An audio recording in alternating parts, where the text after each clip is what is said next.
Shalom, shalom, querido, graça e paz, tudo bom com você? Eu espero que esteja tudo bem. Este é o canal Geração Eleita, é um canal que não fala aquilo que você quer ouvir, mas aquilo que você precisa ouvir.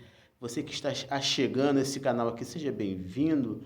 Eu não sei se você vai durar muito tempo, mas você pode fazer perguntas, tá bom? Deixar aí nos comentários aí. E hoje vamos falar sobre um texto. Se não me falha a memória, está em Mateus 19, quando em diante, né, Jesus chega e os fariseus interrogam ele sobre a respeito do casamento, dizendo: é lícito repudiar a mulher por qualquer coisa? Estavam querendo experimentar Jesus. E esse é um tema muito polêmico.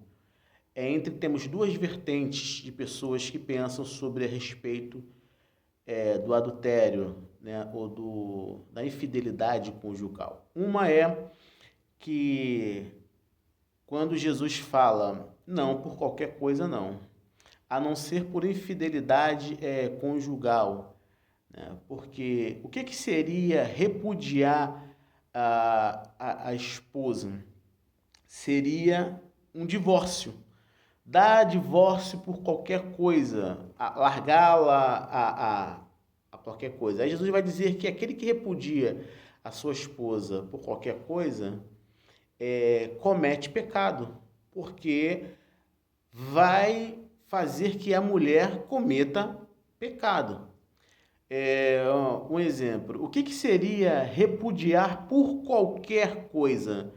Uma discussão conjugal, às vezes alguns pensamentos que não se batem, e aí as pessoas vão aí falar, não dá para mais viver com você, tá? Tô indo embora, tá? Eu quero o divórcio, tá? Se mamãe não vir morar com a gente, eu vou embora.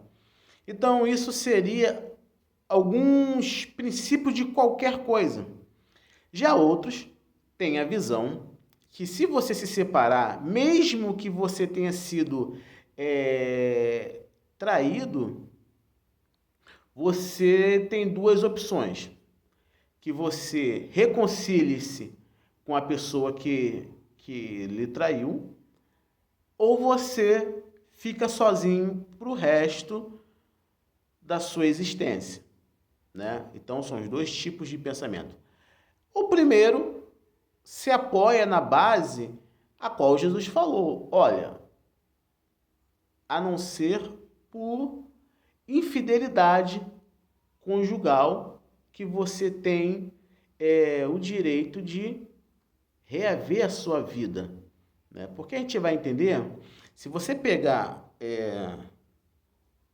a época que Jesus está falando, o local geográfico, o país que Jesus está falando, e você pegar as leis de Israel e você trasladar para as leis daqui do Oriente para o Ocidente, são totalmente diferentes, né?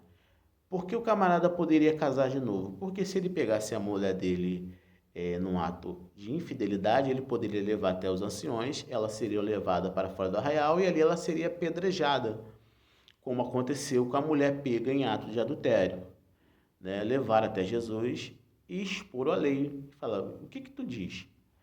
Jesus olhando, entendendo o coração deles e sabendo que havia um erro gravíssimo, porque quando Moisés fala de pego no ato de adultério, porque tanto um quanto o outro teria que receber a punição devida. Então, estamos contando aqui um relato histórico, tá? Um relato histórico ao qual aconteceu. Então, algumas pessoas hoje, ela tem uma visão que se você, infelizmente, sofrer um acidente de percurso como esse, você não poderia mais reatar um relacionamento com ninguém. Você tem duas opções: ou você volta, ou você fica só. E a gente vai entender que fica muito difícil para uma pessoa, um exemplo, tem 30 anos, 25 anos, 40 anos, e acontecer isso, ela ficar só para o resto da sua vida. Lógico que existem fatos de pessoas que, por amor à obra de Deus, se tornaram eunucos. Mas o próprio Cristo vai nos dizer que nem todos têm esse dom de se tornarem eunuco. Paulo ele vai dizer sobre que a mulher está ligada ao marido enquanto ela estiver viva. Mas morrendo o marido, ela pode se casar de novo ou vice-versa. Então, Paulo ele vai dizer que não se separe. Mas Paulo está dizendo isso não é num fato de uma infidelidade conjugal. Paulo está dizendo o seguinte, vou dar um exemplo. Já viu aquelas pessoas que estão namorando, estão mega apaixonados e querem, é o amor da vida, mas quando casa, de repente a mulher olha assim e fala, eu acho que me precipitei, né? Gastou rios de dinheiros com a cerimônia de casamento, roupa, mas depois de alguns meses chega e fala, eu acho que não é de Deus. Aí Paulo fala, olha, você tem duas opções aí. Ou você se acerta com seu marido e volta para ele, ou você se mantém sozinha, porque você não pode casar, porque você está ligado a ele. Né? E esse elo não foi quebrado por uma infidelidade conjugal. Então a gente vai entendendo, eu aqui estou dando um parecer aqui, mas respeitando a sua opinião, a qual você tem sobre a interpretação desse texto, a exegésica desse texto e do contexto. Então vamos lá. Aí você pode dizer assim, mas a Bíblia diz que Malaquias vai dizer que o Senhor, ele repudia, ele odeia o repúdio. Sim, porque era aquilo que eu estava dizendo sobre a carta de divórcio, a qual Jesus falou, né? Porque na época de Malaquias, os homens estavam repudiando as suas esposas por qualquer coisa, né? Era uma malandragem, casava com a jovem, né? Satisfazia a sua vontade que ele tinha e depois ele repudiava ela por qualquer coisa. Por isso que a Bíblia vai dizer que lá em Malaquias que Deus ele odeia o repúdio, porque não era um repúdio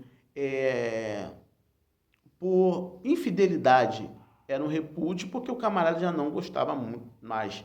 Se nós pegarmos Números, acho que capítulo 5 em diante, vai dizer a lei do ciúme. Agora, se o marido tivesse uma pulga atrás da orelha, que se a sua esposa estava com uma infidelidade para com ele, ele procuraria o sacerdote e ela passaria por um procedimento para saber se estava ou não. Mas engraçado que a tal mulher, se ela fosse reprovada num ato, ela não poderia receber a pena máxima do seu país, né, da sua lei, porque ela não foi pega no ato imoral. Foi descoberto, mas ela não foi pega. Então, e nos dias atuais de hoje, como se funciona isso? Será que tal pessoa, mesmo ela sabendo, tendo provas que o tal cônjuge agiu com uma infidelidade, ele pode aceitá-la de volta? Fica a critério de tal pessoa. Eu conheço histórias de pessoas que foram traídos, mas conseguiram perdoar a quem transgrediu, a quem quebrou a aliança, estão vivendo bem, né? Tal pessoa se regenerou, mas conheço pessoas que perdoaram, porque tem que perdoar, mas tocaram a sua vida e restituíram, né, a sua família. Agora eu não estou aqui para dizer se é certo ou errado, mas o que a Bíblia ela nos dá um respaldo, uma base para que tal coisa ela não venha acontecer, e se vier a acontecer, como lidar com essa situação. Ninguém está livre que tal fato possa acontecer. Você não está, eu não estou, né? Mas nós temos que pedir a Deus para ter discernimento. A palavra de Deus nos diz para nós julgarmos segundo a reta justiça. Porque eu tenho o costume de dizer que Deus, ele sempre vai ser a favor da vítima, nunca do transgressor da lei, entendeu? Ele sempre vai ser a favor da vítima, não do transgressor. Existem, infelizmente, pessoas que fazem isso e vivem uma vida normal, como se nada tivesse acontecido, mas Paulo vai dizer nas suas cartas aos Coríntios que tais pessoas não receberão o reino de Deus, não entrarão no reino de Deus. Então, nós precisamos entender isso. Aí Paulo vai dizer, já para fechar, que aquele que não se contém, fica só, que case, né? Porque nem todos vão ser eunuco. A Bíblia diz que Jesus disse que uns se tornam eunuco pelo reino de Deus, outros nascem eunuco, outros homens o tornam eunuco. E os discípulos, eles falam, se são essas as condições e as regras, bom é não casar. E Jesus vai dizer, mas nem todos foram dados esse privilégio. Bom, meus queridos, que se você tiver alguma dúvida, você pode colocar aí no rodapé aí, tá bom? E nos ajude a divulgar esse canal, que Deus possa te abençoar rica e poderosamente, tá bom? Que Deus possa te guardar, tá bom? Se o céu é o limite, a igreja de Cristo, ela está indo para lá. Mais uma vez, Shalom Adonai, graça e paz.